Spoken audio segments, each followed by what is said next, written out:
Olá, hoje iniciamos os estudos sobre legislação.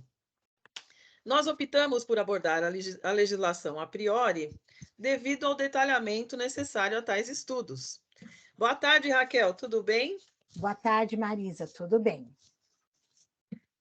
Bom, então a Raquel fará aqui a abordagem inicial da legislação. E por onde é que você vai começar, Raquel? Conta para a gente. Hoje nós vamos conversar aqui um pouquinho sobre a Constituição Federal de 1988 e sobre a LDB, Lei de Diretrizes e Bases de 1996. Ok. Pessoal, é muito importante atentar para o seguinte: é necessário que, na medida em que vocês vão estudando a legislação, procurem estabelecer relações entre essas diferentes leis. Vejam, hoje nós iniciaremos pela lei maior do país, que é a Constituição, e pela lei maior também da educação, que é a LDB. Mas vejam, lá na Constituição, nós vamos encontrar aí as diretrizes para o estabelecimento das demais legislações. É isso mesmo, Raquel? Isso mesmo. Ela, em 1988, né, é uma Constituição caracterizada, marcada pela garantia dos direitos dos cidadãos. E aí, a partir dela, né, que foram saindo outras leis, como a LDB, né, que vai tratar, vai normatizar efetivamente a educação nacional. Todo. Bom, Certo. nós vamos começar pelo artigo 5º, Marisa, tá? E esse artigo, né, da Constituição, que é muito importante, não fala especificamente da educação, mas é muito importante, nos diz que todos nós, brasileiros, somos iguais perante a lei, sem distinção de qualquer natureza. Então, isso nos garante, né, o resguardo aos nossos direitos subjetivos, direitos que ninguém pode arrancar da gente, direito à vida, à liberdade, à igualdade, à segurança e à propriedade. Tá? Então, é o princípio da igualdade. Embora isso pareça um pouco redundante, né? Falar, nossa, igualdade, mas ele só nos parece hoje um termo usual, porque essa Constituição, dentro do contexto histórico onde ela foi escrita, em que ela foi escrita, né, nos garantiu essa igualdade. Então, isso fazia parte daquele momento histórico que culminou com a escrita da Constituição. E do ponto de vista do educador ou dos educadores, né, isso é muito importante, porque é um princípio que também rege toda a fundamentação da educação brasileira, não é? Certo? Isso. Prosseguindo, trataremos agora sobre a questão do serviço público, que aparece ali, né, no edital e tem lá sua importância, porque, afinal de contas, é um cargo, né, no serviço público que vocês estão pleiteando, tá? Então, nesse artigo, ele nos traz um pouquinho sobre alguns princípios, né, básicos do serviço público. Marisa, você, de antemão, o que você poderia nos dizer sobre esses princípios? Assim como os nossos colegas professores também devem estar lá pensando sobre eles. Ao longo, assim, né, como eu tive, assim como você, Raquel, uma longa carreira no serviço público municipal, os primeiros princípios que me ocorrem, na verdade, o primeiro é a legalidade, né? Os nossos direitos como profissionais, assim como os direitos dos estudantes e demais pessoas envolvidas aí no processo, são de fundamental importância. Aí me ocorre também o direito à impessoalidade, né? Já que consideramos que todos somos iguais, né? Devemos receber o mesmo tratamento perante a lei. Também a moralidade, né? E aqui não estou me referindo a nenhum tipo de moralismo, mas sim a moralidade, a integridade moral, né, do profissional da educação. A publicidade, porque aí estaremos no serviço público, né? E a eficiência, né? E aqui com eficiência eu não estou me referindo àquela eficiência mecanicista, né? Mas sim a uma eficiência humanista, né? Em que se dê um atendimento à integralidade da formação do ser humano que se aproxima da gente ali no processo educativo. É isso mesmo? É isso mesmo. O concorrer, estar num cargo no serviço público, requer uma responsabilidade, né? Porque você, como o próprio nome diz, está servindo ao público. E, nesse caso, agir na legalidade, na impessoalidade, na moralidade, na publicidade, e com eficiência dentro daquilo que se espera, né, das suas atribuições, é fundamental. Né? Aqui a gente fez alguns destaques também, porque isso, no caso, diz respeito, né, ao cargo que vocês estão pleiteando de uma maneira geral, embora essa seja a Constituição e ela fala em termos gerais.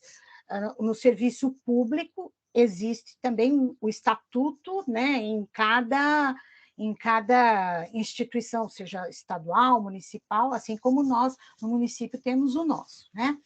Mas diz assim, que os cargos são acessíveis aos brasileiros e necessita, olha só, aprovação prévia em concurso público, de provas ou de provas e títulos. Isso pode parecer bobo, como eu disse, mas é um ponto crítico que muitas pessoas questionam em relação ao serviço, ao concurso público, e é uma luta da nossa categoria, né? Então, temos que saber que está lá previsto na Constituição. Aí ele vai falar um pouquinho daquilo que a gente mais ou menos já sabe, né? Quando presta um concurso, o prazo de validade é sempre de 2 anos e pode ser prorrogado por igual período. Então, você é aprovado no concurso, não foi chamado, então você tem 2 anos para ser chamado e, dependendo, né, do gestor público que está diante da secretaria, ele pode adiar, né, prorrogar por mais 2 anos. Né? Aqui é uma situação que eu achei interessante colocar, né, porque cargos em comissão, né, as funções de confiança, elas têm que ser exercidas por servidores ocupantes de cargo efetivo, né, e os cargos em comissão preenchidos por servidores de carreira, né, nos casos, condições e percentuais mínimos previstos em lei. Então, existe, como vocês podem perceber, contratações, às vezes, temporárias, né? Mas são em casos justificados de extrema necessidade. Tá? E direito à livre associação sindical. Tá? Aqui ele continua, direito à greve, né? E aí existem leis complementares em cada categoria profissional, né? Que vai regular esse direito à greve. Há o percentual garantido a pessoas portadoras de deficiência, a Constituição ainda usa esse termo, né? Seria pessoa com deficiência, definindo os critérios de admissão. Contratação por tempo determinado, como eu falei, que são as contratações temporárias, né? E a remuneração dos servidores públicos e os subsídios fixados ou alterados por lei específica, assegurada a revisão anual, que são os dissídios que a gente costuma falar. Tá? Então, aqui é um pouquinho da visão geral, né, do serviço público que consta na Constituição. Aqui fala da acumulação de cargos, né? É vedada, mas em alguns casos ela é admitida, né? Então, você pode ter 2 cargos de professor, né? Um cargo de professor e um cargo técnico ou científico, isso no serviço público, né? E 2 cargos ou empregos privativos de profissionais de saúde com profissões regulamentadas. Bom, a publicidade que a gente falou lá nos princípios diz respeito à divulgação dos atos do serviço público. Tem que haver transparência. Porém, ele diz que quando se faz isso, né, vejam bem, quando se faz isso, né, não pode constar nomes, símbolos ou imagens que caracterizam promoção pessoal das autoridades ou dos servidores públicos. Tá? Por isso, a impessoalidade. As reclamações relativas aos serviços públicos também deve haver aí um sistema de captação dessas reclamações, né? Porque a gente precisa ouvir o que o público nos diz sobre o nosso serviço, e é vedada a percepção simultânea de proventos de aposentadoria, exceto nos casos que pode acumular, tá? Então, 2 professores podem exercer o cargo? Pode se aposentar e receber 2 aposentadorias? Sim. No caso, por exemplo, de uma pessoa ser coordenador pedagógico e ter outro cargo como professor, pode se aposentar e receber aposentadoria? Sim. O que não pode é ter 2 cargos, por exemplo, de diretor, e aí não pode nem ter e nem receber a aposentadoria. Tudo bem? Vamos lá.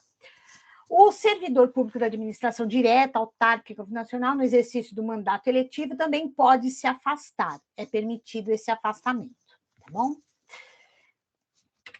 Aqui. Aqui ele vai falar um pouquinho da Previdência, né? A Constituição sofreu muitas alterações no que diz respeito à Previdência, né?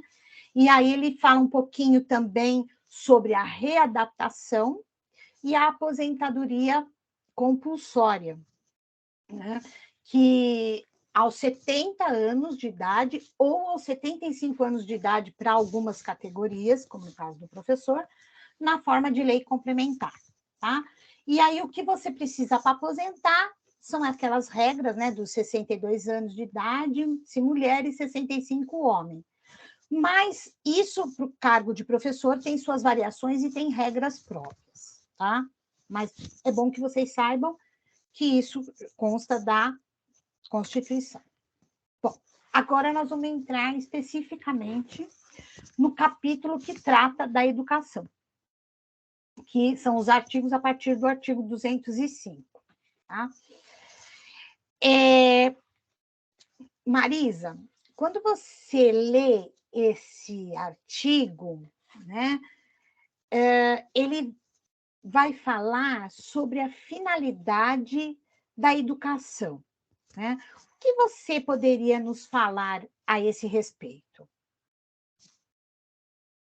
O que eu compreendo a respeito é que a educação ela está diretamente relacionada ao exercício da cidadania, né? Então, o processo de desenvolvimento dos estudantes, né, ao longo do percurso escolar, ele visa, ou ele tem como objetivo princípio, como objetivo fundamental, principal, né, o desenvolvimento da pessoa para o exercício da cidadania e também a sua qualificação para o trabalho, né? Qualificação essa que passa por várias discussões e por várias etapas aí, mas a base é o desenvolvimento mesmo da cidadania. É isso mesmo, Marisa. Eu acho que logo de cara, quando ela abre o capítulo da educação, ela já nos revela a que veio, né? Então, a educação garantida como direito, né? E dever do Estado e da família. A família tem a sua participação, né? Eu acho muito interessante essa parte em que ela fala da colaboração da sociedade. Então, ela é um processo a que todos têm que se atentar, valorizar e contribuir dentro do âmbito de cada um, né? E ela visa realmente esse pleno desenvolvimento da pessoa, né? E o exercício da cidadania e a qualificação para o trabalho. Então, aqui a gente destaca, mais uma vez, é um dos direitos garantidos, direito subjetivo, que ninguém pode arrancar do cidadão, tá? Bom, prosseguindo, aqui eu fiz um esqueminha, então, para que a gente possa, né, visualizar esse artigo, porque é um artigo tão simples, mas que nos diz tanto dos outros tantos que virão a seguir, né? Então, aí a educação é um direito de todos e, enfim, né, visando tudo aquilo que a gente já colocou.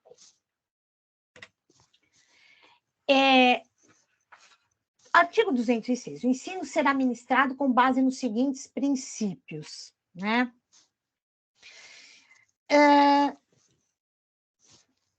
esses princípios vão ser tratados, né, lá na LDB também, tá? Que é o da igualdade de condições para o acesso e permanência, porque não adianta falar que é um direito de todos e você não garante essas condições de acesso e permanência. A liberdade de aprender, ensinar, pesquisar e divulgar o pensamento, a arte e o saber, né? Esse é um ponto crucial. O pluralismo de ideias e de concepções pedagógicas e a coexistência de instituições públicas e privadas de ensino. E, logicamente, a gratuidade do ensino público em estabelecimentos oficiais, tá? Então, esses são os princípios, né, que vão ali dar sustentação, é a base, né, da nossa construção, né, do que nós estamos construindo enquanto educação no país, tá? Então, é o alicerce.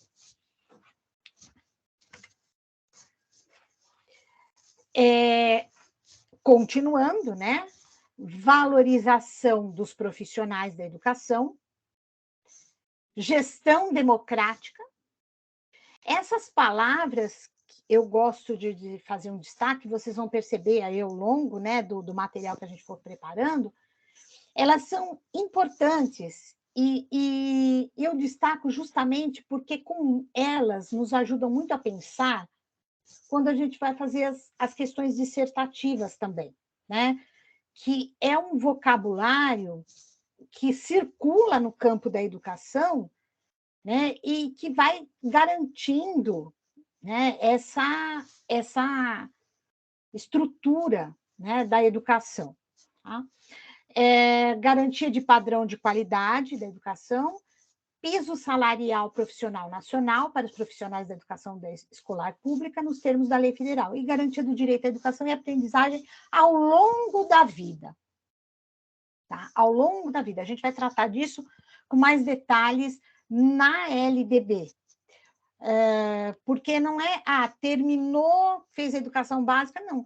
A gente tem que garantir esse direito de aprendizagem ao longo da vida para aqueles que não puderam fazer no tempo próprio, né, e que agora, sim, pretendem fazer.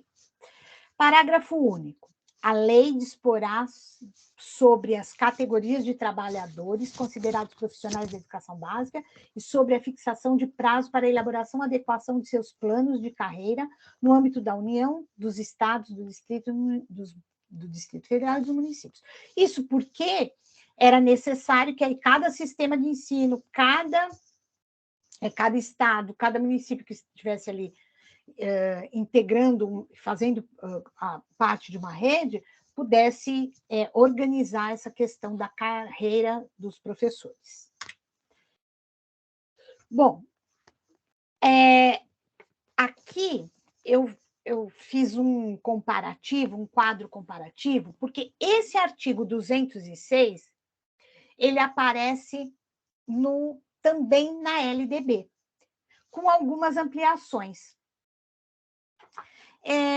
Marisa, por que será que isso acontece? Por que será que esse artigo aparece de novo lá na LDB?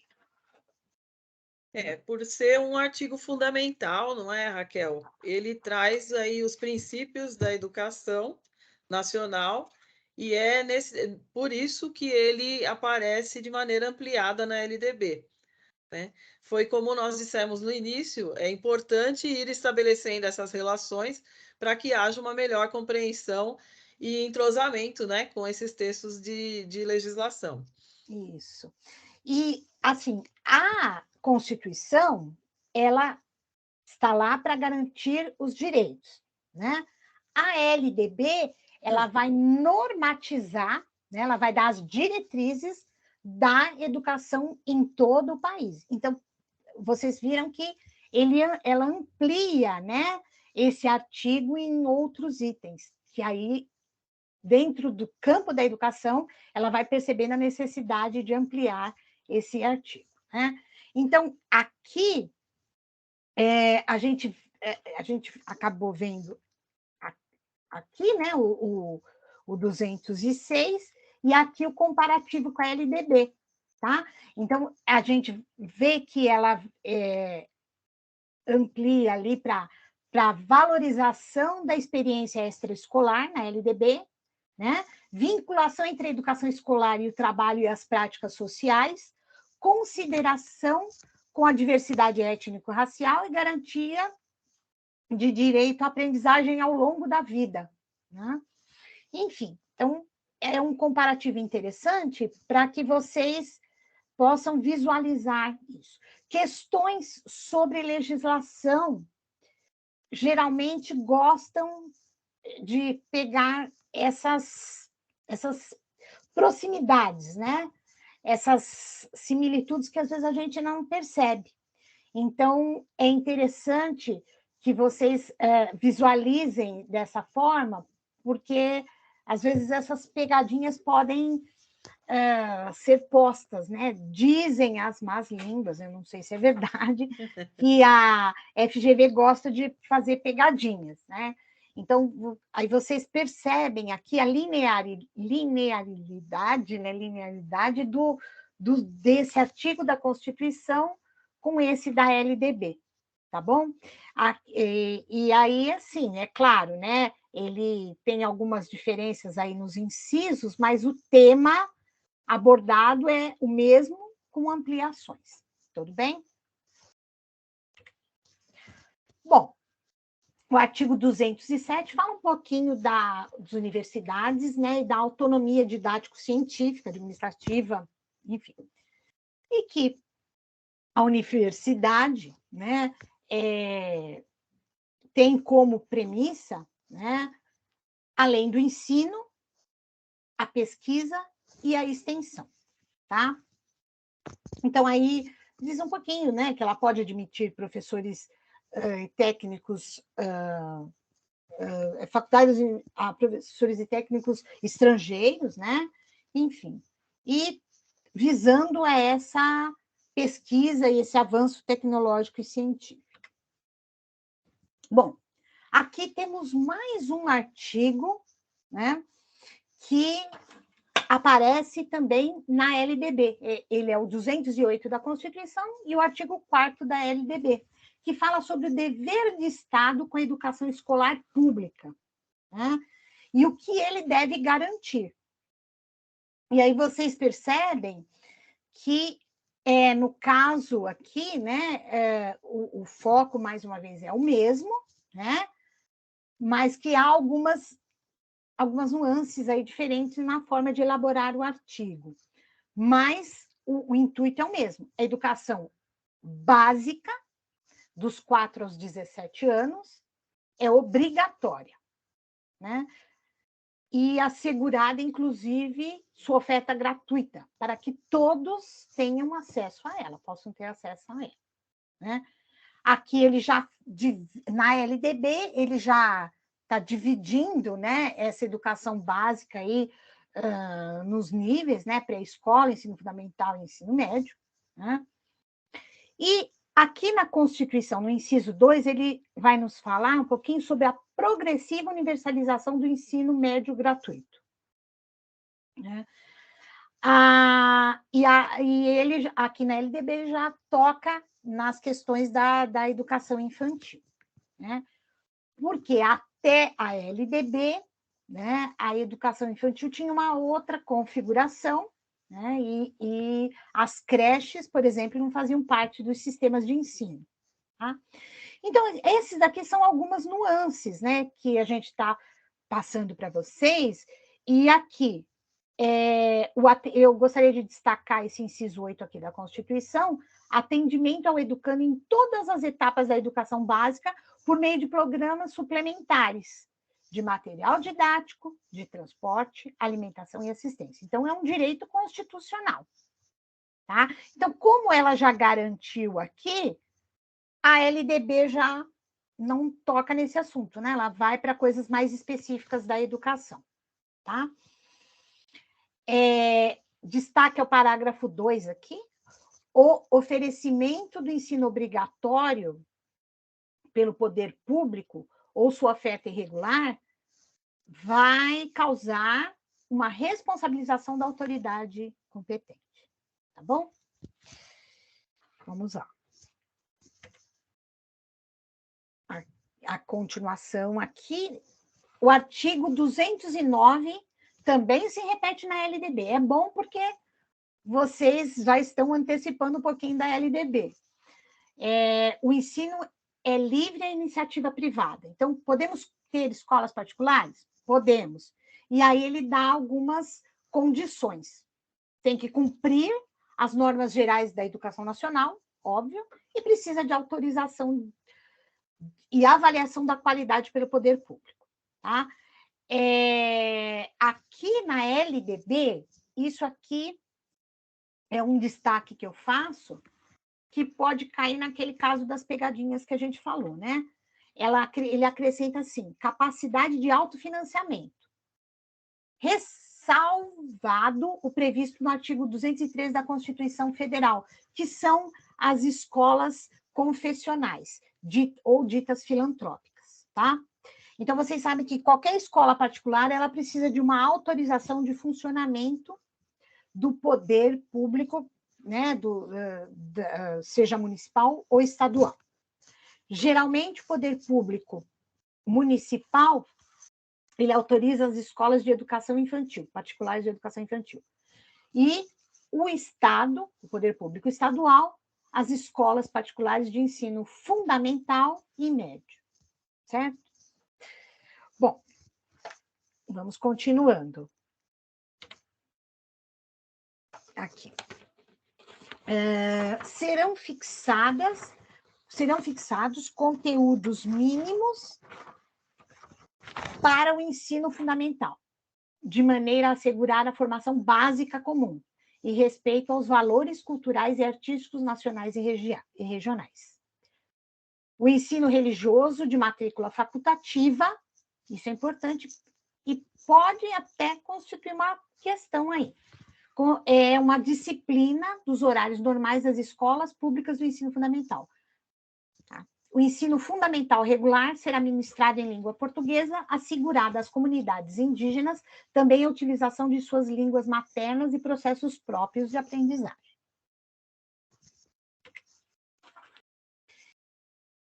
Bom, Marisa, nós fizemos aí, né, um passeio aí pela Constituição, né?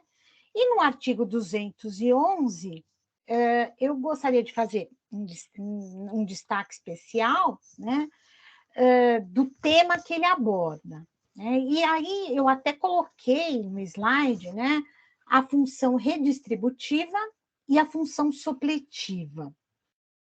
O que você entende sobre isso, Marisa? O que será que os nossos colegas também estão pensando sobre isso? Em relação à função redistributiva, ou melhor, em relação à função, a função redistributiva se refere à distribuição equalizada dos recursos, né? Não dos cursos, dos recursos destinados à educação. De acordo com o número, né, o quantitativo de matrículas nos estados e nos municípios. E a função supletiva, ela se refere à complementação de verbas quando se fizer necessário. É isso mesmo. Eu faço questão de destacar, para que vocês lembrem, olha, redistributiva, tá?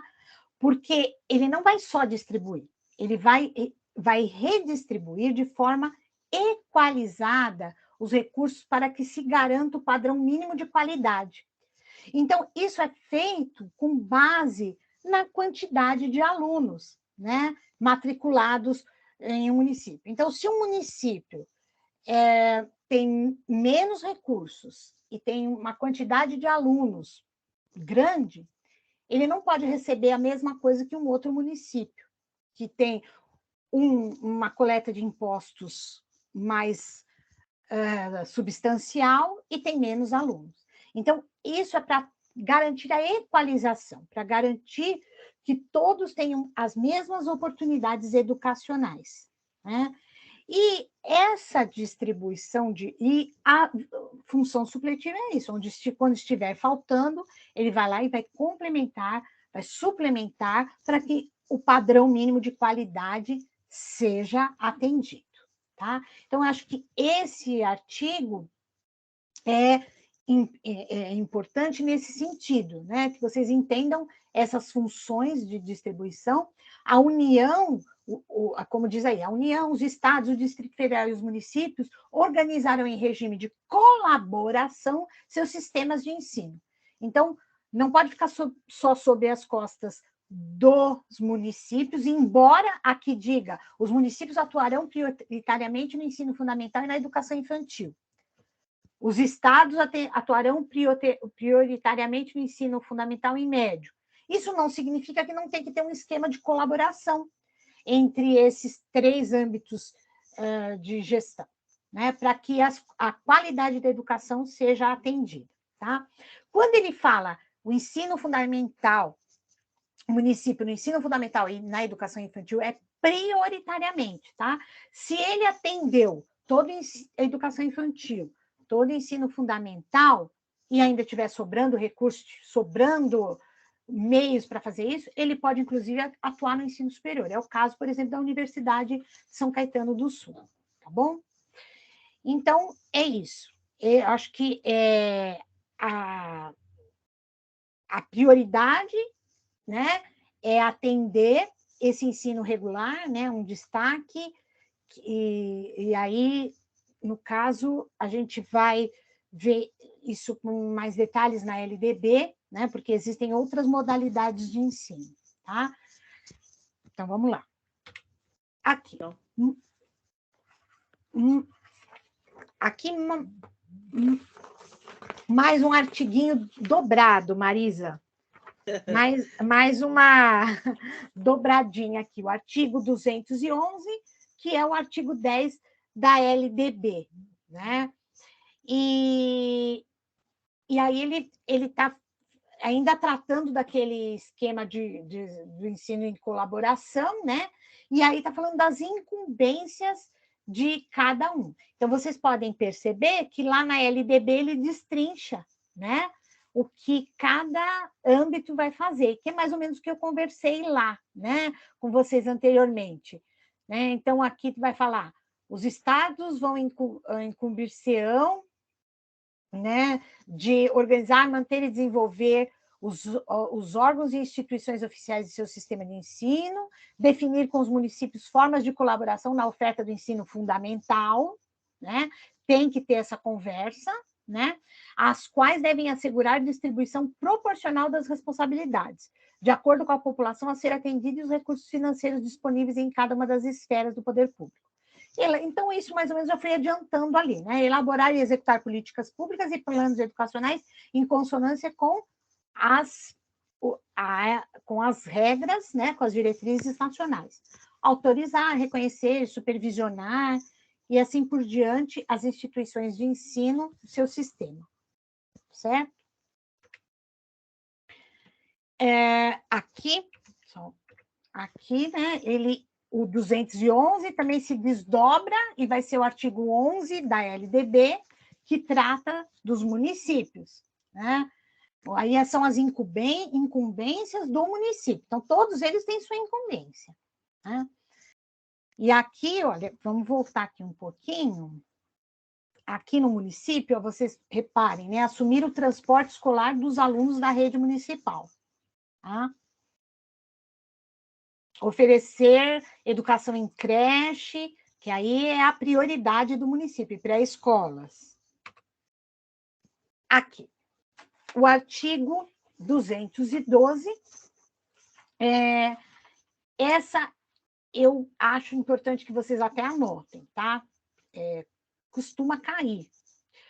A União, a federação, aplicará anualmente nunca menos de 18% dos seus recursos, da sua arrecadação, tá? Dos impostos arrecadados. Isso quer dizer, pode aplicar mais? Pode, mas não pode aplicar menos. e os estados e o Distrito Federal e os municípios 25% no mínimo da receita resultante dos impostos, tá? Então, a distribuição dos recursos públicos assegurará prioridade ao atendimento das necessidades do ensino obrigatório, no que se refere à universalização, ou seja, levar para todos o ensino obrigatório, garantia de padrão de qualidade e equidade nos termos do Plano Nacional. Tá? Então, esse é um item que eu acho importante vocês anotarem, porque é um item importante. Tá? Então, a União não pode aplicar menos de 18%, e os municípios, estados e o Distrito Federal nunca menos que 25%. Certo?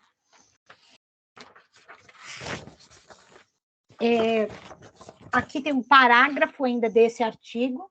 É vedado o uso dos recursos referidos no caput e nos parágrafos 5º e 6º desse artigo para pagamento de aposentadorias e de pensões. Eu pus em destaque, tá?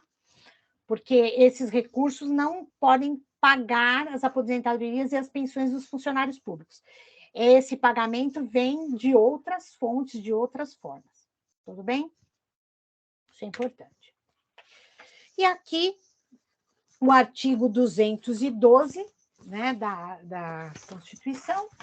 Os estados, o Distrito Federal e os municípios destinarão parte dos recursos a que se refere o caput do artigo 212 à manutenção e ao desenvolvimento do ensino na educação básica e à remuneração condigna de seus profissionais. Tá? E, então, para pagamento, para valorização do profissional, isso daí pode ser usado. Esse artigo é um artigo 212A, incluído quando foi aprovado, primeiro o Fundef e agora, né, o Fundef virou Fundeb, que é o Fundo de Manutenção e Desenvolvimento da Educação Básica e Valorização dos Profissionais. Tudo bem? E aí, aqui tem um item que também merece um pouco de atenção. A complementação da União será equivalente a, no mínimo, 23% do total de recursos a que se refere o inciso 2 do caput desse artigo. Então, assim, isso não tem nada a ver com aqueles 18%. Aqueles 18%, no mínimo, são os investimentos dos impostos que ela arrecada, o quanto ela tem que investir na educação. Então, pega esse montante e aí ela vai fazendo essas divisões aqui, ó, tá? Isso daqui dá um total de 23% desses investimentos da educação devem ser destinados na forma de implementação, né, dessa manutenção e desenvolvimento e valorização dos profissionais, certo? Vamos dar uma lida, porque é um pouco confuso. A complementação da União será equivalente a, no mínimo, 23% do total dos recursos a que se refere o inciso 2 do caput desse artigo. Vamos voltar lá no inciso 2. Aqui.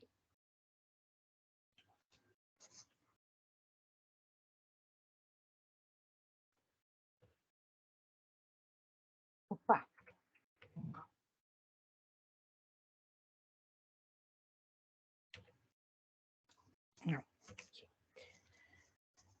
E ele é dividido assim, olha, no âmbito de cada estado e do Distrito Federal, sempre que o valor anual por aluno, nos termos do inciso 3 do caput desse artigo, não alcançar o mínimo definido nacionalmente, ele vai aplicar 10% para complementar. Vai aplicar 10,5% em cada rede pública do ensino municipal, estadual ou distrital, sempre que o valor anual total por aluno, referido no caput desse artigo, né, no inciso 5, não alcançar o mínimo definido nacionalmente. E 2,5% nas redes públicas que, cumpridas as condicionalidades de melhoria de gestão previstas em lei, alcançarem evolução de indicadores oferecidos, ou seja, melhorar seus índices de aprendizagem. E isso dá um total de 23%. Então, a colaboração da União para esse Fundeb é no mínimo 23% nessas condições que estão aqui, tá bom? E aqui o artigo 213, né? Os recursos públicos serão destinados às escolas públicas, podendo ser dirigidos às escolas comunitárias, confessionais ou filantrópicas, mas desde que elas comprovem essa finalidade, tá certo? Estamos terminando, 214, né? A lei estabelecerá o Plano Nacional de Educação de duração decenal com o objetivo de articular o Sistema Nacional de Educação em regime de colaboração e definir diretrizes, objetivos, metas e estratégias de implementação para assegurar a manutenção e desenvolvimento do ensino em seus diversos níveis, etapas e modalidades por meio de ações integradas dos poderes públicos das diferentes esferas federativas que conduzam a. Então, aqui, Marisa, esse artigo diz respeito a coisas fundamentais, problemas históricos da nossa educação, né? Enfim, que são a erradicação do analfabetismo, a universalização do atendimento escolar, melhoria da qualidade do ensino, formação para o trabalho, promoção humanística, científica e tecnológica do país, estabelecimento de meta de aplicação de recursos públicos em educação como proporção do produto interno bruto. É isso, gente. A Constituição é isso. Eu aconselho que vocês deem uma olhada nesse material, dá uma olhada na lei, não são muitos artigos, mas eu acho que o que tem que ficar são esses principais temas que a gente foi abordando. Marisa, o que você acha aí de tudo que a gente falou? Bastante coisa, né? São muitas coisas e a gente precisa colocar uma perspectiva de âmbito nacional quando faz a leitura e estudo dessa legislação, tanto da Constituição quanto da LDB, né? Se nós direcionarmos o nosso olhar apenas para o local onde vivemos, poderemos achar que algumas coisas não seriam necessárias ou deveriam ser tratadas de outra forma. Por exemplo, a questão do transporte escolar, né? Quando a gente pensa em transporte escolar, o que nos ocorre? Peruas escolares, ônibus, não é? Mas se a gente pensar no Brasil inteiro, existem regiões em que o transporte tem que ser por navegação fluvial, né? Atravessar canais. Existe uma diversidade muito grande pelo Brasil afora, não é isso? E o mesmo se dá com a LDB. Então, esse olhar atento é importante e de um modo muito especial no que se refere à realização da prova, porque vejam, cada instituição que elabora provas de concursos tem maneiras diferenciadas de elaborar, de construir os itens, não é? E a Fundação Carlos Chagas tem essa característica dessas famosas pegadinhas, que elas nada mais são do que a verificação da nossa capacidade reflexiva, né? A nossa capacidade de análise. Então, não serão, mesmo as questões que não são dissertativas.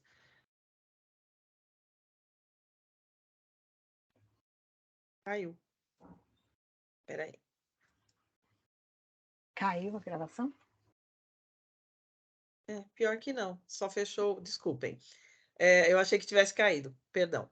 Então, essas mesmas questões que são questões objetivas, elas têm uma construção, né? Elas têm seguem toda uma teoria de realmente notar que aquela resposta foi uma resposta reflexiva e não apenas um chute ou uma mera sorte, né? Por isso é que existe essa coerência nas questões, né? Essas pegadinhas são a busca da coerência desse candidato ou dessa candidata na elaboração dessa resposta ou na escolha dessa resposta, não é isso?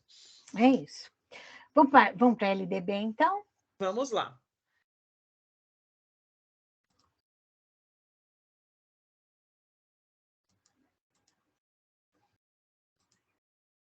A LDB, ao longo da carreira, a gente sonha, dorme, acorda pensando nela. Embora ela seja de 96, né, ela vem sendo atualizada, e vocês vão observar que, ao longo do estudo das demais legislações, nós vamos nos reportar, vamos observar que as legislações vão nos levando a essas discussões, o que é estabelecido lá na Constituição Federal, o que é estabelecido na LDB. Veja, essa questão do Plano Nacional de Educação, nós vamos nos deparar com essas discussões ao longo de toda a legislação, praticamente. Bom, antes de começar, eu gostaria de explicar que o edital, ele cita separadamente algumas leis que modificaram a LDB. Ele solicita, né, essas leis lá no edital. Mas, ao abordarmos essa legislação, nós já fomos incluindo essas leis e dando destaque a elas, tá? Conforme as alterações que elas foram acrescentando, fazendo na LDB. Eu vou mostrar para vocês que nesse material aqui vocês vão encontrar essa legislação, já vou explicar como ela vai aparecer aqui para vocês, porque ela é solicitada no edital, né? E no texto aqui que nós preparamos aqui, existem destaques em uma outra cor, porque são artigos que foram alterados. Olha, então aqui, deixa eu só chegar aqui para vocês, que está no final do material. Ó, então começa aqui, ó. Essa lei, ela é solicitada lá, mas as alterações, né, dela estão contidas aqui na LDB, tá? Raquel, não está rodando aqui para a gente? Acho que você precisa colocar em modo apresentação, por favor. Eu não coloquei? Não está aparecendo. Deixa eu ver aqui. Ele está aparecendo só Só o PowerPoint. Tá, só um minutinho. Vamos pôr de novo, então. Desculpem. Não desce.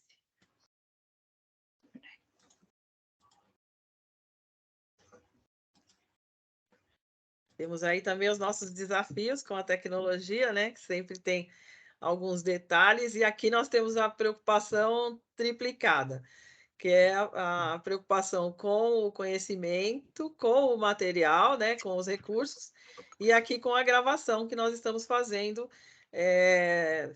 ao vivo, né? A aula está sendo realizada e nós estamos aqui realizando essa gravação. Então, surgem aí alguns empecilhos aí, mas a gente vai resolvendo. E nessa sequência, gente, nós vamos vamos aí com a Raquel vendo as questões da LDB, que também é uma lei federal. Veja, o nosso foco nessa aula é na legislação federal. Isso. E vamos aí avançando. Então, essa lei, né, citada no edital, ela altera a LDB, que é a 9.394, e estabelece as diretrizes e bases, e inclui nessa lei, né, faz uma menção específica, o ensino, a obrigatoriedade da temática história e cultura afro-brasileira e da outras providências. Depois eles citam lá no edital, se vocês forem verificar, a Lei 10.793, que faz alterações nesses artigos da LDB, que vocês vão ver lá em destaque. Esses artigos estão em destaque. Depois a Lei Federal 11.114, de 2005, que altera também alguns artigos da LDB, e é a lei que introduz o ensino fundamental de 6 anos, né? E a Lei 12.796, né, que dispõe sobre a formação dos profissionais da educação e das outras providências, né? A exigência de formação mínima para o ensino fundamental, aquelas que também está lá em destaque na LDB. E a Lei 11.645, de 2008, que inclui a obrigatoriedade, que já, né, já havia a obrigatoriedade da história e cultura afro-brasileira, inclui aí a cultura indígena. E aqui a Lei 14.000, que é recente, 2021, ela inclui um capítulo na LDB que trata da educação bilíngue para surdos, certo? E aqui são alterações mais recentes também da LDB, né, de 2018, 2019, 2020 e 2021.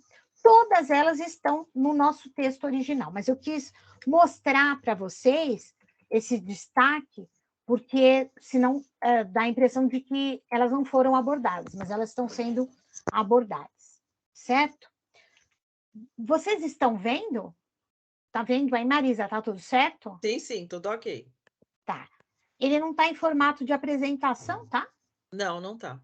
Tá, eu vou tentar pôr aqui, vamos ver se eu vou voltar aqui do começo. Ó, do começo. Agora Aí, foi? foi. Tá. Então Perfeito. vamos lá.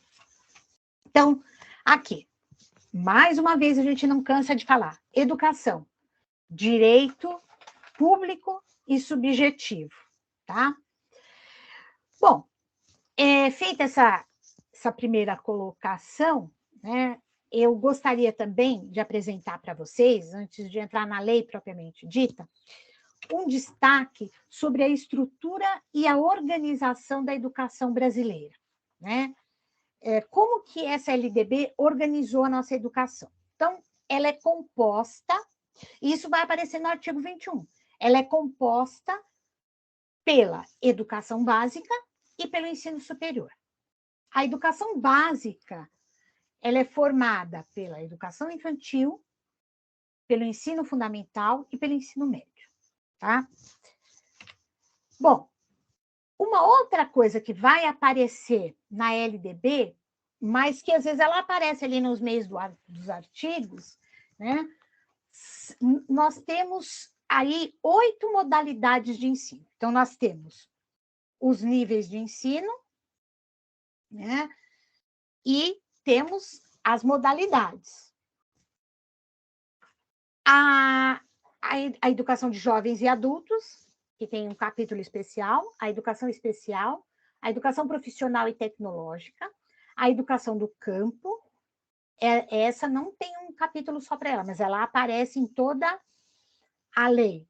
A educação escolar indígena e quilombola, a educação à distância e a mais recente, a educação bilíngue de surdos, que é recente agora de 2021. Tá certo? E aqui, então, começamos com o artigo 1º, que abre essa legislação, né? Marisa e os professores que nos assistem, o que podemos dizer sobre esse artigo? O artigo 1º e o artigo 2º. Eu coloco agora para vocês.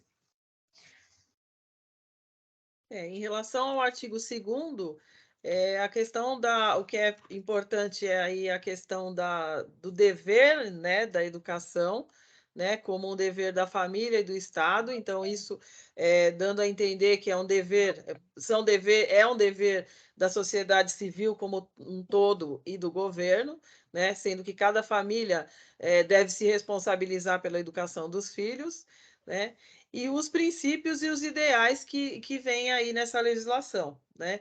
Que é os princípios de liberdade, os ideais de, estou aqui olhando na lei, solidariedade humana. E essa relação da educação, né, com o desenvolvimento da cidadania e a qualificação para o trabalho, né? Voltando a comentar que não de uma maneira, né, tecnicista nem mecanicista, não podemos dizer que nós já iniciamos o trabalho com as crianças na educação infantil já pensando em desenvolvimento para o mundo do trabalho, né? Mas são aí etapas diferenciadas, mas essa relação existe. E quanto ao artigo 1º, essa questão da abrangência, né, dos processos, que a educação abrange aí muitos processos formativos. Então, veja, essa lei ela vai falar desde a educação básica, né, lá da educação infantil, até o ensino superior. né? E esse fortalecimento da ideia de que a educação deve se vincular ao mundo do trabalho e à prática social, né? Em que pese aí há várias discussões e críticas que a gente possa fazer, mas é o que está expresso na lei, né?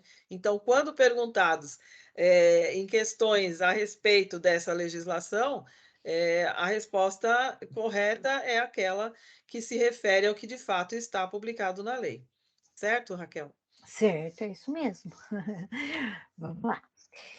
Bom, aqui, mais uma vez, né, os artigos que coincidem, né, que a gente já discutiu um pouquinho, que são os princípios, né, que a gente não pode esquecer, da igualdade, da liberdade, do pluralismo de ideias, o respeito à liberdade, apreço à tolerância, a coexistência de instituições públicas e privadas de ensino, gratuidade do ensino público em estabelecimentos oficiais, valorização do profissional, gestão democrática do ensino público, garantia de padrão de qualidade, valorização da experiência extraescolar, vinculação entre a educação escolar, o trabalho e as práticas sociais.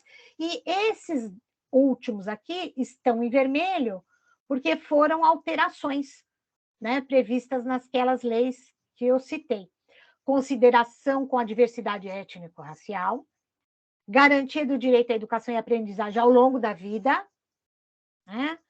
E respeito à diversidade humana, linguística, cultural e identitária das pessoas surdas, surdos, cegas e com deficiência auditiva. Aqui, o artigo 4º, novamente comparando ali com a Constituição, né, que fala do dever do Estado com a educação, e aqui esse Estado é o poder público, né? Será efetivado como que ele vai garantir esse nosso direito? Garantindo a educação básica obrigatória e gratuita dos 4 aos 17 anos, né? Essa é uma alteração dessa lei, né? Garantindo esse direito na forma de pré-escola, que inclui a creche e a escola infantil, né? Ensino fundamental e ensino médio.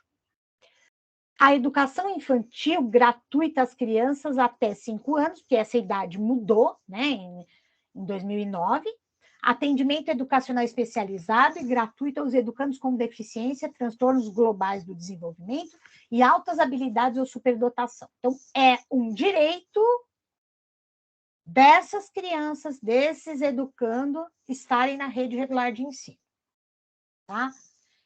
Houve aí uma controvérsia atual em relação a isso, então, para que não se confunda, esse decreto, esse último decreto foi abolido, foi vetado. As crianças têm o direito de estar na educação regular. Acesso público e gratuito ao ensino fundamental e médio para todos os que não concluírem idade própria, né? Então, eu não tive condições de estudar na idade própria, eu posso ter direito à educação, que é a educação de jovens e adultos. A educação ao longo da vida, ela significa que eu posso estar em permanente formação, né? Inclusive, no caso dos professores, existem aí algumas regulamentações, né, para a segunda licenciatura, enfim. Então, essa formação ao longo da vida e a formação para aqueles que não tiverem acesso à idade própria são novidades, assim, foram mudanças na LDB. Acesso aos níveis mais elevados de ensino da pesquisa e da criação, segundo a capacidade de cada um, oferta de ensino noturno regular adequada às condições do educando e oferta de educação escolar regular para jovens e adultos com características e modalidades adequadas às necessidades e disponibilidades, garantindo-se aos que forem trabalhadores as condições de acesso e permanência na escola. E atendimento ao educando em todas as etapas da educação básica por meio de programas suplementares, que são esses: oferta de material didático escolar, transporte, alimentação e assistência à saúde, né? Da perua escolar ao barquinho que vai levar, como a Marisa falou, né? Aqueles que não têm acesso dificultado, ela tem que ter garantia desse atendimento. Aqui, novamente, o artigo 4º, Em continuidade aqui, né, a oferta de educação escolar regular para jovens e adultos com características... Aqui acho que está repetido, né? Eu repeti o inciso aqui. Foi repetido aqui, desculpem, pessoal. Vamos passar aqui. Vamos para cá. E aqui, o inciso 9, padrões mínimos de qualidade definidos como a variedade e a quantidade mínimas por aluno, que é o que trata o Fundeb, né? Para que todos tenham acesso a uma escola de qualidade. Vaga na escola pública de educação infantil ou de ensino fundamental mais próxima de sua residência, a toda criança a partir do dia em que completar 4 anos de idade. Eu gostaria de fazer um destaque, porque depois a gente vai ver o Estatuto da Criança e do Adolescente, e lá ele também coloca essa premissa, só que tem um diferencial. Na LDB, ele fala vaga para criança próxima à casa dela, né? A partir de quando ela completar 4 anos de idade. No Estatuto da Criança e do Adolescente, ele fala para o irmão, ele cita a questão dos irmãos também, que estão no mesmo etapa da educação, e que também tem que garantir escola próxima e de preferência na mesma escola. Tá? Então, só essa referência, que a gente vai falar disso mais para frente, mas para diferenciar a LDB e o Estatuto da Criança e do Adolescente. Alfabetização plena e capacitação gradual para a leitura ao longo da educação básica, com requisitos indispensáveis para a efetivação dos direitos e objetivos de aprendizagem e para o desenvolvimento dos indivíduos. Então, aqui, esse alertinha são para esses incisos aqui, ó, que são as mudanças feitas por essas leis. São recentes, tá? É só um alerta. Esse tipo de coisa não se costuma perguntar, mas é bom que vocês saibam esse percurso, né, da LDB. Aqui. O artigo 4º é assegurado atendimento educacional durante o período de internação. Também é uma lei recente. Ao aluno da educação básica internado para tratamento de saúde em regime hospitalar ou domiciliar, por tempo prolongado, conforme dispuser o poder público em regulamento, na esfera de sua competência federativa. Então, o aluno internado que vai passar tempo prolongado no hospital domiciliar tem que ter assegurado seu direito de atendimento educacional. Acesso à educação básica obrigatória é direito público subjetivo, como nós já dissemos, para qualquer cidadão, né?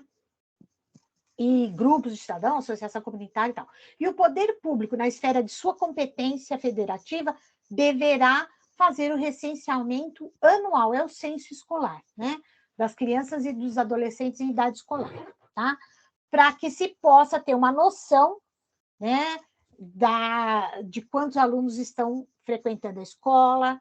Ele deve fazer chamada pública, porque é direito e o pai tem dever de mandar o filho para a escola, e zelar junto aos pais responsáveis pela frequência à escola. Em todas as esferas administrativas, o poder público assegurará, em primeiro lugar, o acesso ao ensino obrigatório, que é dos 4 aos 17 anos. Essa é a prioridade, né? E depois vai ampliando as outras modalidades de ensino, as outras etapas, tá? Aqui, para garantir o cumprimento da obrigatoriedade de ensino, o poder público criará formas alternativas de acesso aos diferentes níveis de ensino, independente da escolarização anterior. O artigo 6º é dever dos pais ou responsáveis efetuar a matrícula das crianças, podendo responder por isso, né? Então, a criança tem 4 anos, ela tem que ser matriculada. Aqui, novamente, o artigo 209 e o artigo 7º, né? Que fala da iniciativa privada, que a gente já viu. O artigo 7º-A foi colocado recentemente, em 2019, né? Foi criado recentemente em 2019, a partir dessa lei 13.796, né? E aqui fala um pouco da frequência, né, em dias de aula e prova por questões religiosas. Então, está garantindo legalmente o direito daquele aluno que, por uma questão religiosa, por uma premissa da sua religião, não possa frequentar a aula naquele dia, naquele horário, ou fazer a prova. Então, ele tem direito de ser atendido, de refazer a prova sem custo nenhum. Então, aqui ele fala, né, seja prova, aula de reposição, trabalho, enfim, é um direito garantido, tá? E o sistema de ensino tem que implementar as alterações necessárias para atender esses casos. Artigo 8º, a União, os Estados e o Distrito Federal e os municípios organizarão em regime de colaboração os seus respectivos sistemas de ensino, né? E a União vai coordenar a Política Nacional de Educação, né, articulando esses diferentes sistemas de ensino, exercendo a função de criar normas e redistribuindo os recursos, né?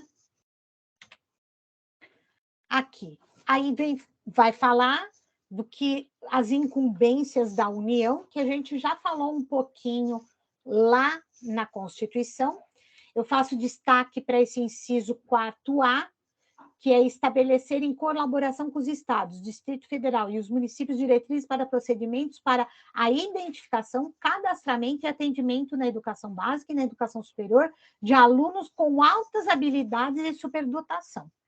Também é uma alteração da LDB recente. E esse daqui, o artigo 9º, autorizar, reconhecer, credenciar, supervisionar e avaliar, respectivamente, os cursos das instituições de educação superior e estabelecimentos do seu sistema de ensino. Tá? Aqui, mais uma vez, o artigo 10, né? Em comparação com a Constituição Federal. Né? Nós já vimos isso lá na Constituição Federal, né? E aqui, os municípios poderão optar ainda por se integrar ao sistema estadual de ensino ou compor com eles um sistema único de educação.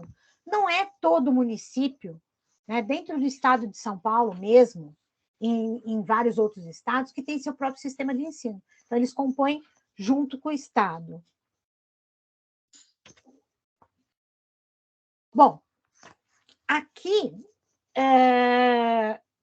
nós vamos falar, os estabelecimentos de ensino, respeitadas as normas comuns e a seu sistema de ensino, terão a incumbência. Então, o que é a incumbência de uma escola, de um estabelecimento de ensino? Tá? Isso aqui é importante, porque aqui a gente já chegou no miúdo, lá na escola. Elaborar e executar sua proposta pedagógica, seu projeto político-pedagógico, né? Na LDB ele chama de proposta pedagógica. Em outros documentos, vocês vão ver que aparece projeto político-pedagógico.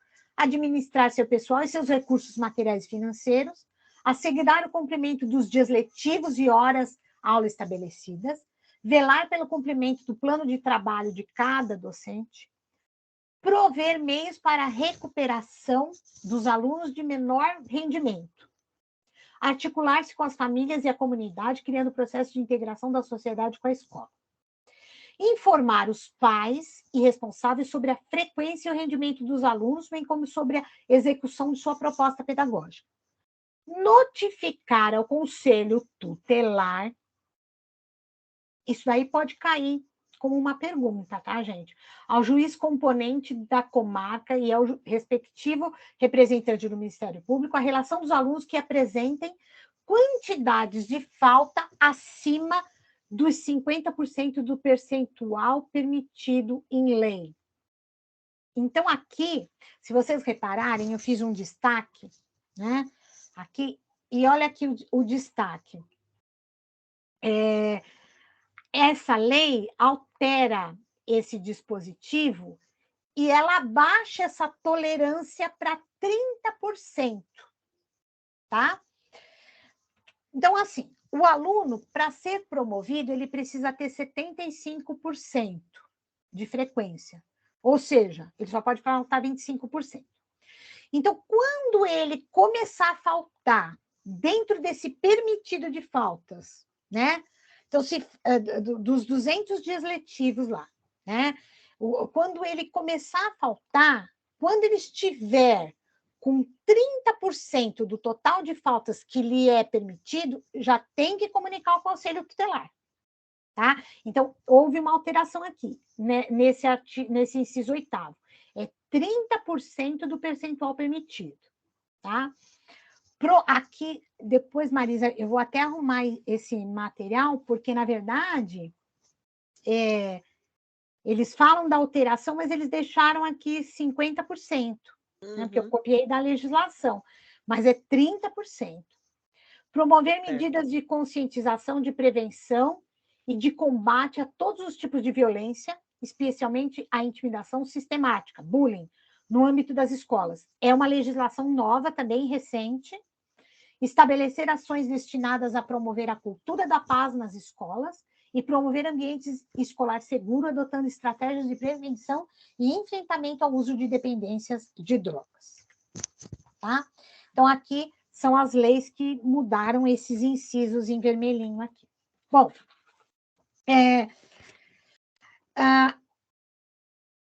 ainda, né, nós vamos, ficou definido ali as incumbências das escolas, né? Ainda fica definido os deveres do Estado e da família, né, na garantia desse direito. Então, vocês estão vendo que ele frisa nessa lei muito essa questão, né? Uma alteração recente feita na lei, Marisa, importante nisso, na lei 13.803, você lembra? Será que nossos colegas vão lembrar que a gente acabou de falar? Em 2000, desculpa, qual 2019. Ó. 2019.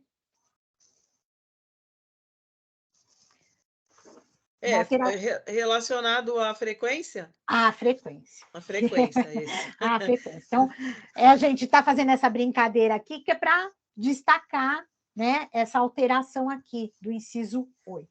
Tudo bem? Podemos prosseguir?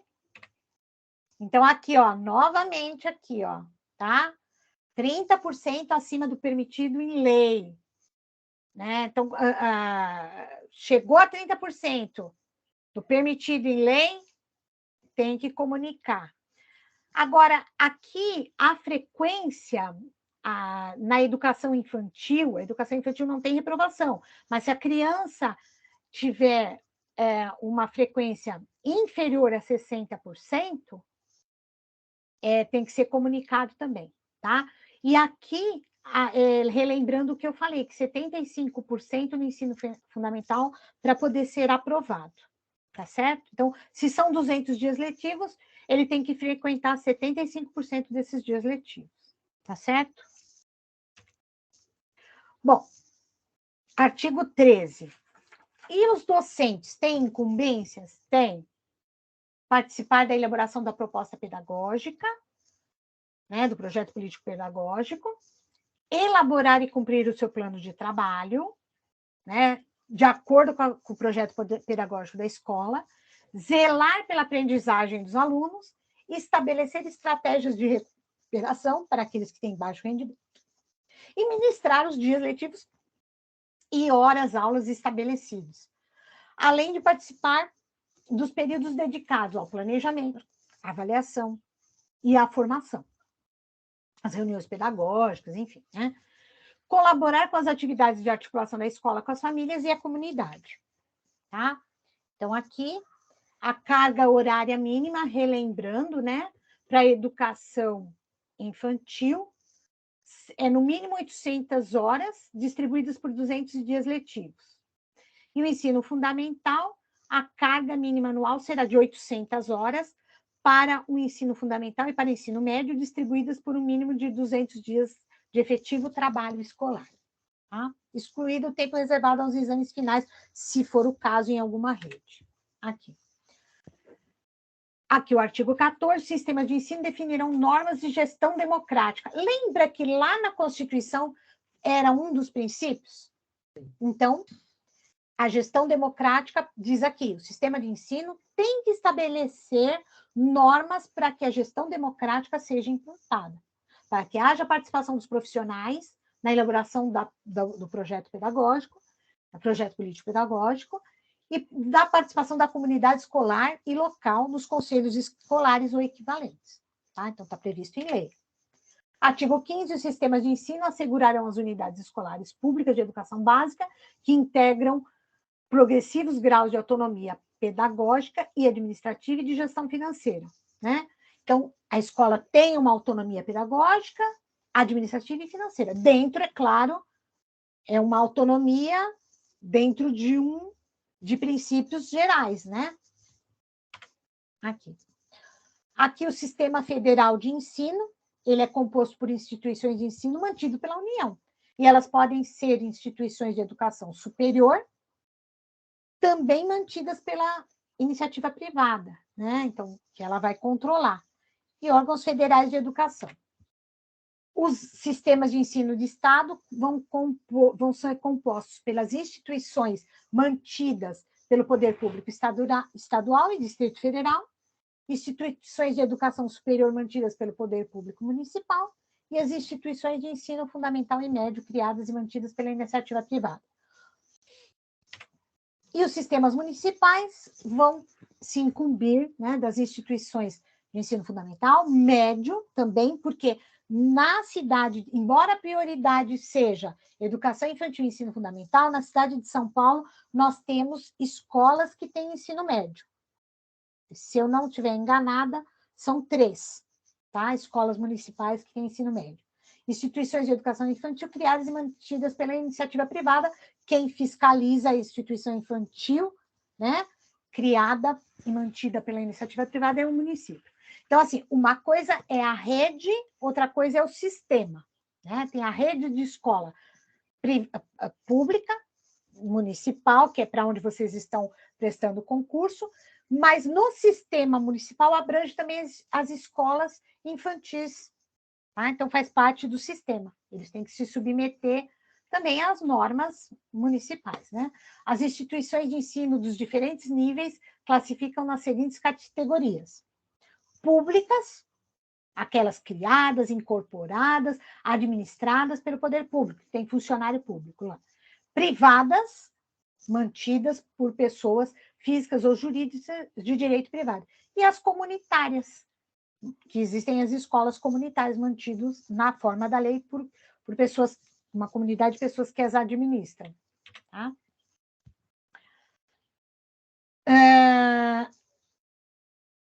Aqui eu repeti, mas aqui eu acrescentei o parágrafo, né? As instituições de ensino a que se referem os incisos 2 e 3, né, podem qualificar-se como confessionais, que são ligadas a entidades religiosas, né, e tem uma ideologia específica, e instituições filantrópicas, que não podem cobrar, tá? A educação básica tem por finalidades desenvolver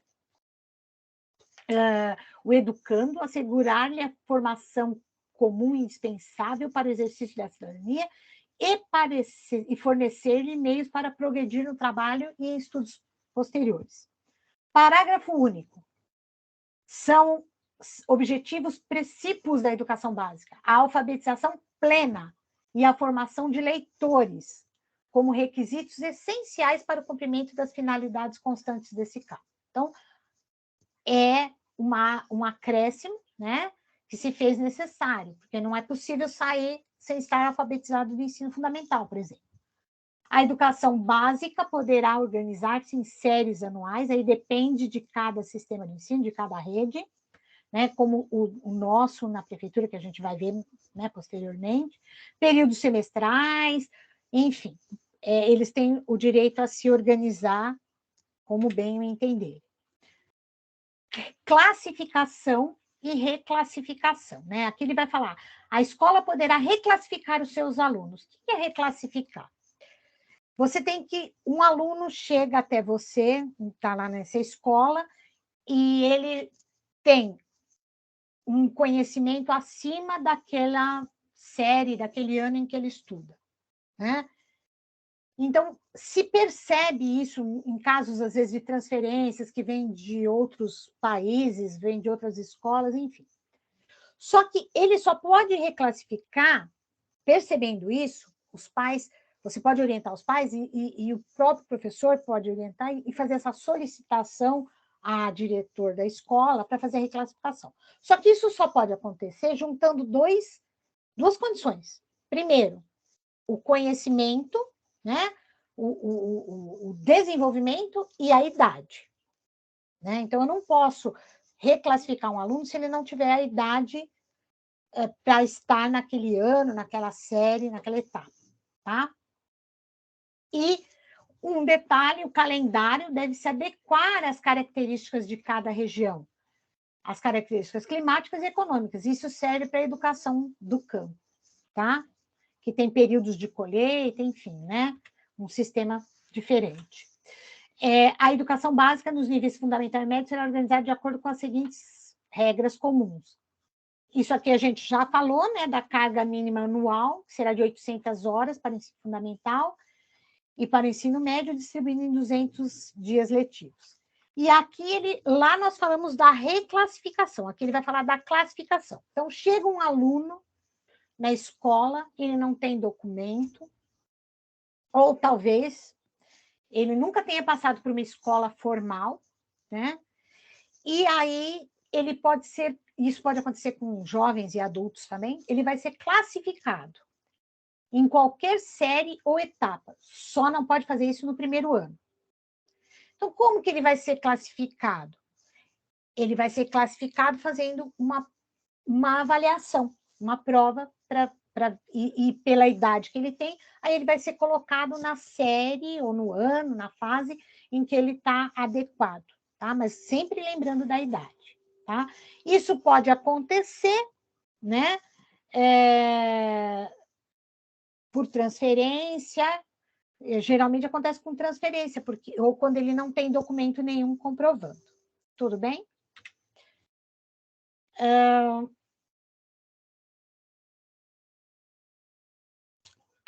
A questão da aceleração dos estudos para quem está com atraso, isso já até houve um programa, né, no Estado, aceleração da escolaridade, né, isso pode acontecer, tá? Então, aqui, ó, possibilidade de avanço nos cursos e nas séries mediante verificação do aprendizado e aproveitamento dos estudos concluídos com êxito, tá? Mas sempre lembrando da questão da idade, do critério da idade. O controle da frequência fica a cargo da escola, né? E como nós falamos, para ser aprovado tem que ter 75% do total de frequência dos dias letivos para ser aprovado. Aqui a gente já falou disso, né? Dessas mudanças. E aqui vai falar um pouquinho sobre os currículos, né? Marisa, aí eu vou te chamar para conversa. Nesse artigo, especificamente, ele fala do currículo da educação infantil, do currículo do ensino médio. O que isso te faz lembrar, né? O que esse movimento te faz lembrar na nossa rede, na rede municipal, em outras redes? Isso me remete às todas as fases aí que nós passamos de discussão e reestruturação curricular, né? Lá, um pouco antes da publicação da LDB, nós tivemos um movimento, né, de reorientação curricular na rede, que foi bastante frutífero, e aí as adequações que vieram ao longo do tempo, né? Em especial, Raquel, me chama muito a atenção, que me recordo com muita ênfase, foi o período da adaptação do ensino para o ensino fundamental de 9 anos, né? Quando coexistiram aí duas realidades por um bom período de tempo e que essa questão curricular, em especial para as crianças que estavam chegando ao ensino fundamental no ano em que completam 6 anos foi um grande desafio, né? É muito bem lembrado, viu, Marisa? Muito bem lembrado, que a gente estava se adaptando a receber essas crianças com 6 anos e precisávamos de uma série de adequações, inclusive do currículo, né? É. E aí que aparecem alguns documentos que nós vamos ver, currículo integrador da infância, né? Enfim, muito bem lembrado. E é isso, né? Os currículos da educação infantil, ensino fundamental e médio devem ter base nacional comum, né?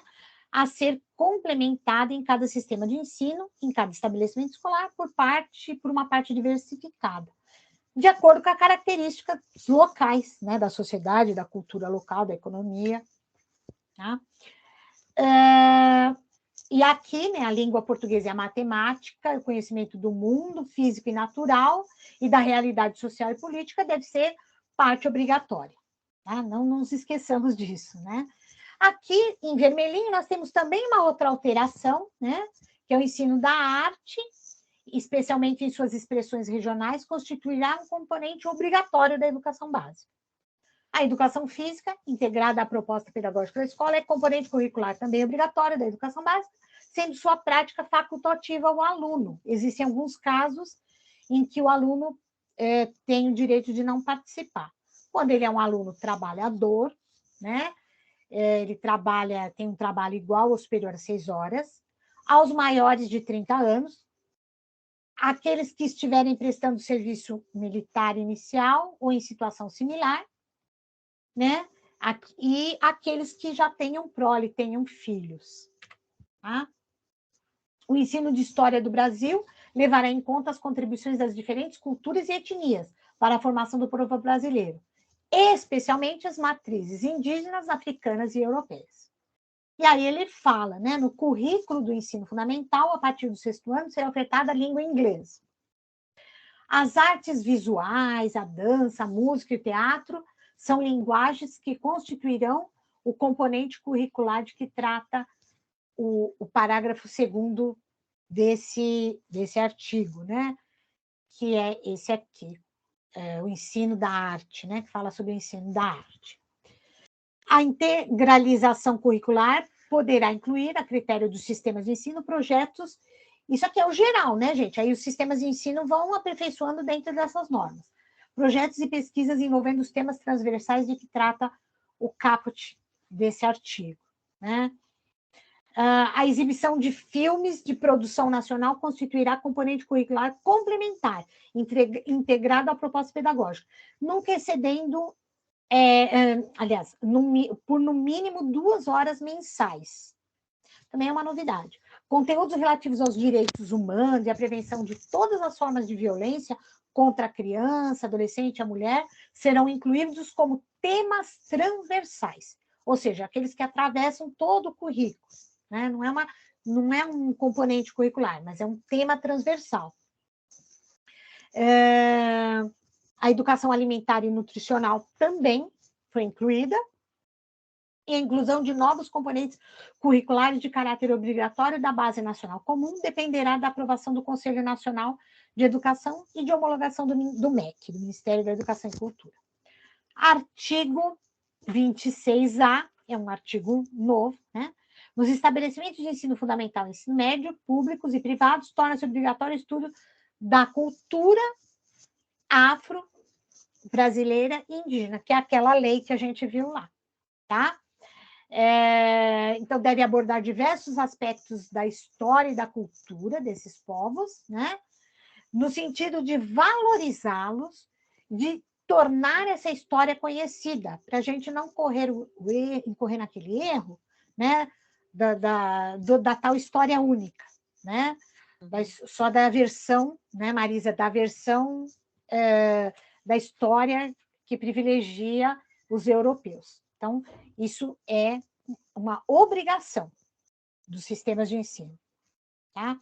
E os conteúdos referentes à história e cultura afro-brasileira e dos povos indígenas serão ministrados no âmbito de todo o currículo escolar, em especial nas áreas de educação artística, literatura e histórias brasileiras.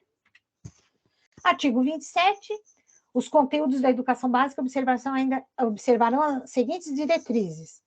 difusão de valores fundamentais ao interesse social, aos direitos e deveres dos cidadãos e respeito ao bem comum e à ordem democrática. Consideração das condições de escolaridade dos alunos em cada estabelecimento, orientação para o trabalho e promoção do desporto educacional e apoio às práticas desportivas não formais. Artigo 28.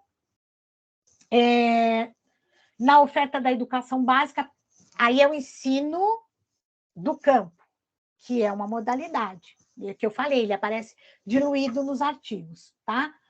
Para a população rural, os sistemas de ensino vão ter que fazer adaptações necessárias para adequar aquelas peculiaridades, aquelas características daquela região, para que as crianças, para que todos possam frequentar a escola, tenham acesso à escola, né? Ter conteúdos curriculares e metodologias apropriadas, organização escolar própria, inclusive adequação do calendário ao ciclo agrícola e adequação à natureza do trabalho rural. Parágrafo único. O fechamento das escolas do campo, indígenas e quilombolas será precedido de manifestação do órgão normativo do respectivo sistema de ensino, que considerará a justificativa apresentada pela Secretaria de Educação. Tá? Então, não pode sair fechando escola de qualquer jeito, assim, tá? Nessa situação. Bom, aqui eu fiz um pacotão dos artigos 29 ao 31, que tratam da educação infantil, que vai ser oferecida em creches e pré-escolas. E isso destina-se às crianças até 5 anos e visa o desenvolvimento integral. Quando fala desenvolvimento integral, é no âmbito físico, psicológico, intelectual e social. Ninguém é só uma cabeça, ninguém é só um corpo. E as pessoas têm que interagir e têm que conviver. É uma ação compartilhada entre a família e a comunidade. Deve ter um acompanhamento e registro do desenvolvimento das crianças, né? Sem o objetivo de promoção. O atendimento pode ser parcial de 4 horas ou integral de no mínimo 7. E a frequência, como nós falamos, é obrigatória de 60%. E tem que ser expedida uma documentação que vai para o ensino fundamental. Isso acontece. Já acontece na nossa rede, tá? Aqui só vale um lembrete, que talvez eu não tenha feito o destaque, creches atendem de 0 a 3 anos e pré-escola dos 4 aos 5 anos, tá? Tudo faz parte da educação infantil. E aqui o ensino fundamental. O que tem de importante nesses artigos 32 a 34? Ensino fundamental é a partir dos 6 anos, tem 9 anos de duração, visa preparar essa criança, esse estudante, para que ele tenha o pleno domínio da leitura, da escrita e do cálculo. Tem que se estabelecer vínculo com as famílias, né? Se trabalhar esses laços de solidariedade humana e da tolerância recíproca. Pode ser em ciclos, como é o caso da cidade de São Paulo. A língua portuguesa é assegurada às comunidades indígenas. A língua portuguesa é a língua, né, a ser ensinada, mas é assegurada às comunidades indígenas a utilização de suas línguas maternas. É presencial e, no caso da pandemia, foi à distância, né? Símbolos nacionais devem compor os temas transversais, né? E a obrigatoriedade de conteúdo que trate dos direitos das crianças e dos adolescentes. Marisa, no caso da cidade de São Paulo, né, a gente vê ali toda uma preocupação com algumas questões que a gente falou, né? Então, a gente observa isso claramente, vocês vão observar nos documentos, né? Mas o que você poderia nos dizer? Eu estou aqui adiantando, a gente vai falar aqui do ensino, a gente está no ensino médio, mas a gente vai falar um pouquinho sobre a educação profissional e técnica do ensino médio, né? O que você poderia nos dizer sobre isso, tá? Então, aqui é o ensino médio, né? Aqui é as condições do ensino médio.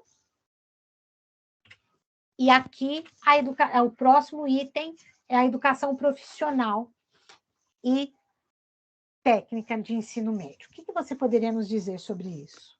Eu vejo como uma possibilidade de qualificação profissional já no final ou melhor, durante a adolescência, né? E que propicie a condição desses estudantes que passarem por essa formação de iniciar a vida profissional já com qualificações específicas, não é? E nós temos muitos cursos, o catálogo de cursos hoje é muito grande, né? É muito articulado à vocação econômica de cada região, não só do país, como da cidade, e, de fato, é uma possibilidade de inserção desses jovens do modo qualificado ao mundo do trabalho, né? Já com as especificidades. E, assim, houve aí várias modificações que nós vimos ao longo do tempo. Então, hoje é possível fazer o ensino médio técnico integrado, né? Ou a especialização, né? O aluno, após terminar o ensino médio, ele cursa o ensino técnico de uma maneira bem específica, né? Um atendimento bem focado nesse desenvolvimento profissional, nessa questão dessa qualificação. E não há também idade limite, ao que me consta, para que isso seja cursado. Então, a qualquer tempo, o indivíduo que quiser retornar ao ensino técnico pode fazer. E aqui, só voltando, né, ao ensino médio, né, que tem uma duração estabelecida de 3 anos, essa é uma modalidade, né, que pode se articular ao ensino médio, mas também pode articular-se à educação de jovens e adultos, à educação especial, as outras modalidades, né, a educação à distância, né, com as dimensões do trabalho, da tecnologia, da ciência e da cultura. Então, assim, o ensino médio, atendida a formação geral do educando, poderá prepará-lo para o ensino de profissões técnicas, quando ele faz essa articulação. Ele cursa o ensino médio, né? E essa educação profissional e técnica. Então, assim, ele pode congregar essas duas formas de estudar, tá? A educação de jovens e adultos, né? É uma modalidade, como a gente viu lá no comecinho, mais conhecida na educação brasileira, porque ela não é recente, né? Ela foi mudando de nomes, foi programa ali, foi programa assim, teve intenção assim, intenção assado, né? Mas hoje ela é um direito garantido por lei, né? Ela advém das necessidades de escolarização de pessoas excluídas do processo, mas ficou inicialmente conhecida como uma educação de segunda classe, para as pessoas adultas e, em geral, de classes populares. Então, o que se quer dar a isso é um status de direito, né? E não uma benevolência, né? A necessidade de diminuir os números, né, vergonhosos do analfabetismo foram os iniciadores do processo para que o Estado oferecesse tal modalidade. Ela já foi conhecida como suplência, né, como supletivo, hoje é a atual EJA, e traz consigo a concepção de uma inclusão social e oferta para aqueles que não tiveram oportunidade na idade própria. A EJA está disciplinada na LDB, em especial nesses artigos aí, né? E possui uma diretriz curricular própria, que a gente também vai ver, tá bom? Quem pode frequentar a EJA? Para o ensino fundamental, para ele se matricular na educação de jovens e adultos, né? Ele tem que ter 15 anos para cima. E no ensino médio, 18 anos, tá certo? E aqui, a educação profissional e tecnológica, que também é uma modalidade, né?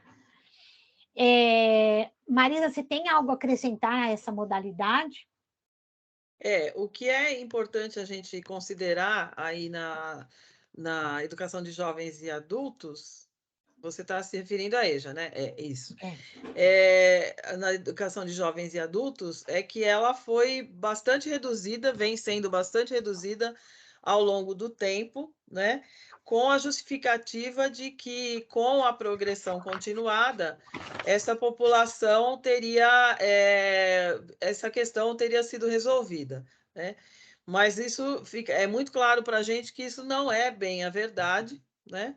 Porque, em especial, no que se refere aos anos finais do ensino fundamental E ao ensino médio, mesmo nas grandes metrópoles como São Paulo, isso ainda é uma questão muito dolorosa para a população, né? Então, é aí também um campo de luta e de necessidade mesmo de atendimento social, né? É papel aí da escola e do governo, né? Do Estado, atender essa população. E vejam, também, assim como recebeu várias denominações, também foi tratada de várias formas, né? Temos aí na rede municipal o CIEJA, que são modulares, tem aí vários tratamentos a essa questão, mas assim, é importante a gente sempre ter em mente, até por uma questão de posicionamento ético diante da profissão de educador e de professor, que nós ainda temos um montante muito alto, né, expressivo na população brasileira, de pessoas analfabetizadas ou ainda vivendo no analfabetismo funcional. Então, essas questões são importantes e a gente precisa, de fato, conhecer a lei e compreender como deve ser o funcionamento, como deve se dar essa modalidade de educação, de ensino. E aqui, né, educação profissional e tecnológica no cumprimento dos objetivos da educação nacional, integra seus diferentes níveis e modalidades. Então, ela é uma educação que vai perpassar outros níveis, né? A educação básica, o ensino superior, né? E ela está ligada também às dimensões do trabalho, da ciência e da tecnologia, e articula-se com o ensino regular e com outras modalidades educacionais, né? Inclusive, tem um documento também da prefeitura que trata sobre esse tema, né? E ela vai se articular com a educação de jovens e adultos, com a educação especial, com a educação à distância, né? Como modalidade da educação básica, a educação profissional e tecnológica ocorre na oferta de cursos de formação inicial e continuada ou qualificação profissional e nos de educação profissional técnica de ensino médio, tá? Então, é uma perspectiva de ter essa educação profissional, né? Às vezes como tema transversal, perpassando a educação básica e a tecnológica também, né? E às vezes como uma formação específica, como a gente viu lá atrás, tá? E aqui a educação especial, né? Que é tratada na LDB dos artigos 58 ao 60, né? É uma modalidade da educação escolar, oferecida preferencialmente na rede regular de ensino, para educandos com deficiência, transtornos globais do desenvolvimento e altas habilidades. Tá? Sua caracterização é encontrada nesses artigos, como nós falamos, né? E essa modalidade já foi alvo de um artigo especial já publicado. Em síntese, os sistemas de ensino devem matricular os estudantes com deficiência, transtornos globais do desenvolvimento e altas habilidades nas classes comuns do ensino regular. E também eles têm direito ao atendimento educacional especializado, que é fora do horário escolar. Tá? E na prefeitura, por exemplo, nós temos convênios com instituições que oferecem esse atendimento para os nossos alunos. Tá? Um atendimento educacional especializado. E aqui, educação... Oi, Marisa, pode falar. Ainda na educação especial, é válido ressaltar, salientar com muita intensidade que não se trata de um ensino especial, né? Não é uma escola especial nem salas especiais. Isso, é uma educação, né, especial só. Exatamente. Então, isso também nos remete ao quê? Aquela discussão de que o professor não tem, né? É um professor que trabalha com uma sala regular, ele não está obrigado a ser um especialista em educação especial, né? Então, ao longo do desenvolvimento do projeto de trabalho, do projeto pedagógico da escola e do planejamento do professor, isso com as orientações da coordenação pedagógica e da própria diretoria de ensino, e da própria rede, é que o professor vai compondo aí condições para desenvolver esse trabalho. Mas essa discussão, eu não sou especialista, eu não sei realizar esse trabalho, ela não tem fundamento. Por quê? Porque a ideia é integrar essas pessoas à educação regular, né? Tem até uma fala, uma história que o Cortella, o Mário Sérgio Cortella sempre conta nas palestras, nas falas dele, vou dizer aqui rapidamente, que ele, certa vez na Suécia, foi para um evento e ele, à tarde, saiu da universidade, foi lá tomar um lanche, alguma coisa, e viu muitas pessoas com deficiência. Muitas. Ele falou: nossa, o que será tanto deficiência física como deficiências, né, de outra ordem que podiam ser notadas. E ele disse que ficou se perguntando na época, isso há muito tempo atrás, uns 30 anos atrás ou mais. E ele ficou se perguntando: nossa, será que tem uma população muito grande de pessoas com deficiência aqui? Porque eu não vejo lá no Brasil isso. Aí ele foi para a biblioteca pesquisar e viu, descobriu que no Brasil tem um número, até pela dimensão do país, né? Já havia, na época, registrado um número muito superior ao que havia na Suécia. Então, o que ele notou? Qual foi a análise que ele fez disso? A questão é a integração mesmo na sociedade, né? Essas pessoas estavam circulando, estavam indo lanchar, estavam indo e vindo da escola, da universidade, etc. Então, vejam, a ideia principal é a integração dessas pessoas ao ensino regular, né? Em que pese os problemas que vão surgir, esses problemas deverão ser cuidados na medida das necessidades, né? Então, é esse o fundamento da lei. Certo, Raquel? Certinho. E aqui, por fim, a nova modalidade aí, né, que foi colocada, né, acrescentada, é a educação bilíngue de surdos, né? E essa educação ela é oferecida em língua brasileira de sinais, em Libras, como primeira língua, né? E em português escrito, como segunda língua. Existem no município 2 escolas bilíngues de surdos, né? E, uma aqui na Aclimação e uma outra, eu não acho que é no Butantã, né? São 2 escolas bilíngues que têm classes bilíngues, né? E elas atendem lá desde a educação infantil até o ensino médio, tá? Então é uma modalidade atualmente prevista e considerada aí na LDB, uma atualização aí da LDB, tá bom? Eu acho que por hora a gente terminou. Ah, não, a educação básica do campo, uma outra modalidade aí que foi acrescentado o artigo 28, né? Que, como eu disse, não tem um capítulo só para ele, né? Ele está em diversos artigos. No artigo 28, ela fala bem disso, é a educação para a população rural, que a gente já conversou um pouquinho, né? Que tem suas peculiaridades específicas ali, né? Que precisam de adequações, e tanto na forma de abordar esse currículo também tem que ser considerado. Ah, e ainda ia esquecendo a educação escolar indígena e quilombola, né? Que, além de estarem previstas naquelas leis, né, que alteraram a questão da inclusão dessa história, ela é uma modalidade, né, que ocorre em unidades educacionais inscritas em terras indígenas e suas culturas, e que tem uma realidade singular, requerendo uma pedagogia própria, que atente a essas especificidades étnicas, tá? Então, elas são desenvolvidas levando como princípio o respeito e o reconhecimento dessa diversidade cultural nessas 2 comunidades. Aqui, né, eu acho que a gente já falou sobre isso, né? A gente já falou sobre isso, está repetido aqui.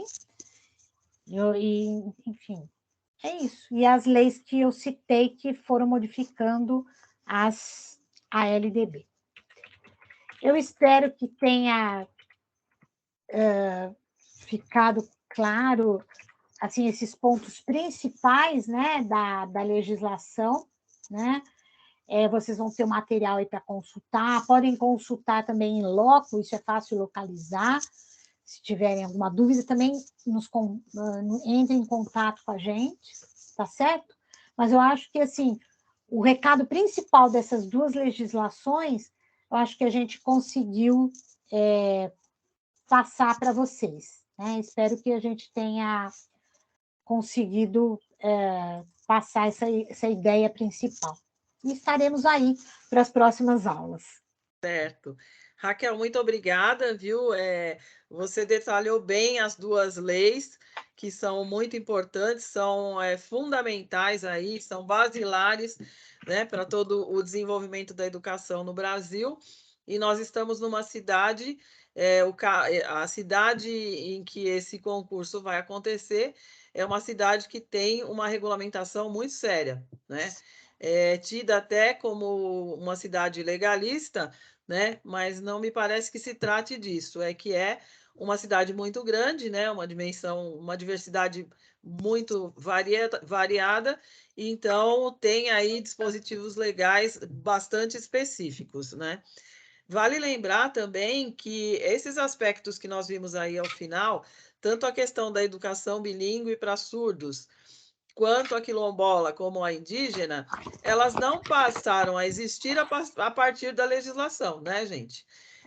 Isso já ocorria, né? Os grupos, né, sociais vão aí à luta e vão encampando essas, né, exigindo a realização desse trabalho, né? A e o escola reconhecimento, né? Exatamente, a cultura surda tem aí um peso, né, bem importante na atualidade, e essas escolas que a Raquel citou já tem muito tempo, né, essas escolas bilíngues, né? E aí o que eu queria esclarecer para vocês é assim, que todos os materiais eles estão no site, tá? Esse site devidamente compartilhado com cada aluno, cada inscrito no nosso curso.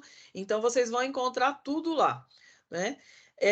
Vocês podem entrar em contato com a gente tanto pelo e-mail do curso, quanto pelo próprio WhatsApp, quem já falou com a gente, né? E nas nossas propagandas também tem o número do WhatsApp de nós duas. Vocês podem enviar dúvidas, comentários, enfim. E espero que vocês tenham aí bons estudos e nós procuramos aqui dinamizar da melhor maneira possível, certo? Agradecemos pela confiança, pela participação e bons estudos para todos. Raquel, parabéns pela sua aula. Obrigada. Eu só queria pedir desculpa por alguns tropeços, né? Também sou uma novata nessa era digital e também lembrar, né, que assim foi uma aula um pouquinho mais longa porque o assunto era um pouco mais robusto, tá bom? Mas espero que tenhamos atingido o nosso objetivo. Um abraço a todos e todas. Tchau, tchau. Obrigada, Raquel. Até a próxima. Até a próxima.